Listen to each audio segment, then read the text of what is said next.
Hi, Claudia. Hi, Andra, and hello, everyone, and welcome to the second episode of FASoS Student Talks. Hello, FASoS community. So today we have with us Andra Sorlei, which is a 22 years old first-year arts and culture student. She's here today to talk about her novel Forced into the War. Can you tell us a bit more about your novel?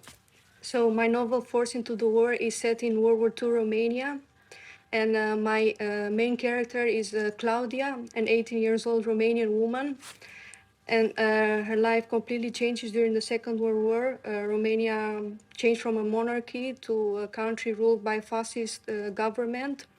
And her father and her uncle want by all means that she's protected against the horrors of war, but this goes completely wrong when she ends up being raped by an SS officer. So through a diary form, I want to explore how this traumatic experience changes her life and her mental state, and how she's trying to make sense of her surroundings. And how did you actually, what actually motivated you to write this novel, or what inspired you?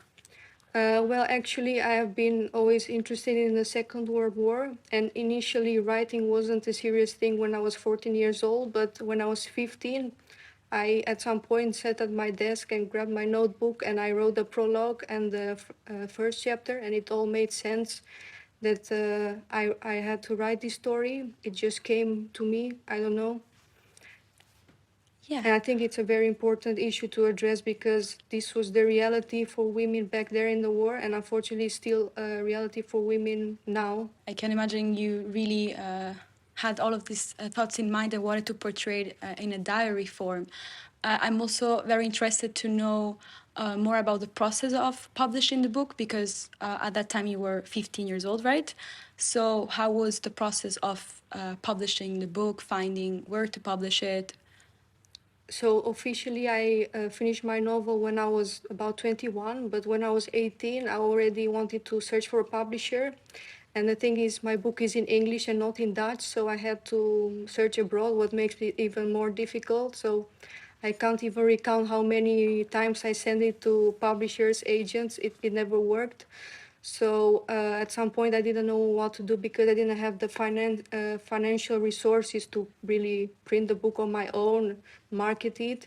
So one day I stumbled upon Amazon Kindle, and it's a free platform to publish novels, and I published it as an ebook.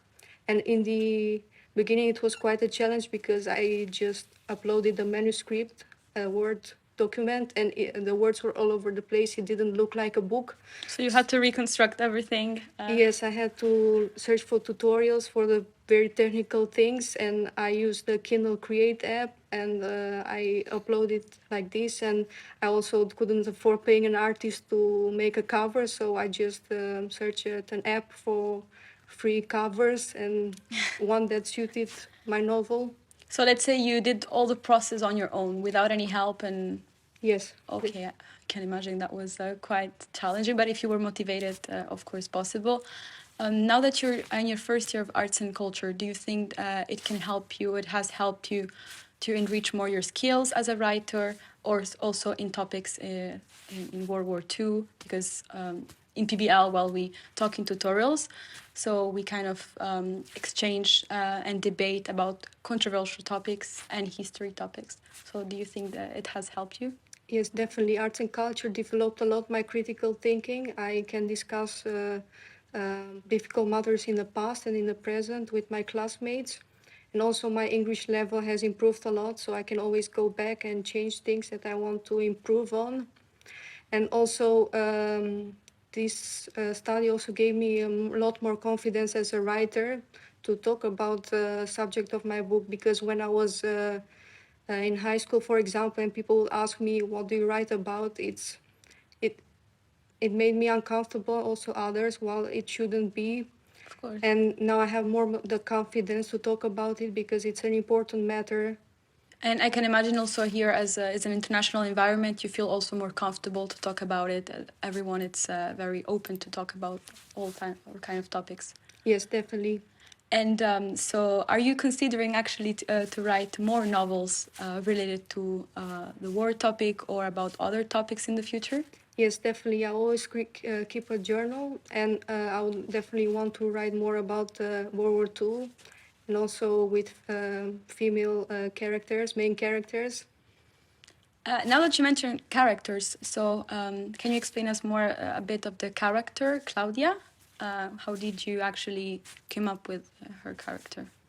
So Claudia, um, actually, I describe her psychological changes, so that can get pretty graphic at some point, but I think it's important to show reality as it was back then, someone who experiences traumatic experiences like this.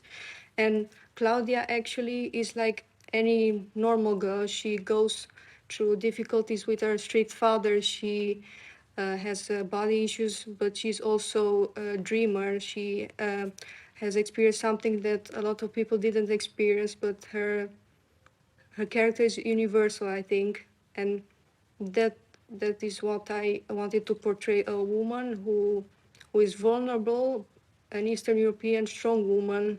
Okay, and I know that your aim with this novel was to create more Eastern European representation in the fields of arts and media.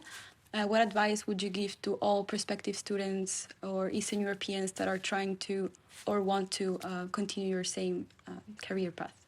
Yes, definitely. When I was growing up, unfortunately, I didn't see a lot of Eastern European representation, even now, unfortunately.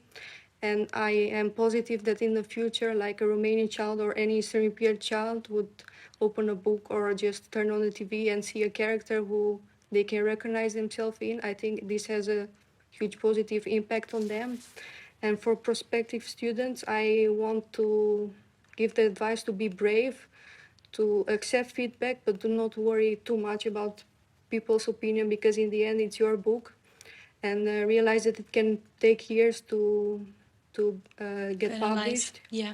And for me, to be honest, it was pretty frustrating when you keep being rejected all over and over, but in the end, like, trust your dream and trust the process. I think that's a very good advice, especially because now you're here today and you published your novel. And thank you, everyone, for joining us today and for listening to Andra's inspirational story and novel. And if you want to read her novel, you can find the link in the description below. Thank you, Andra. Thank you, Claudia, and thank you, FASoS community.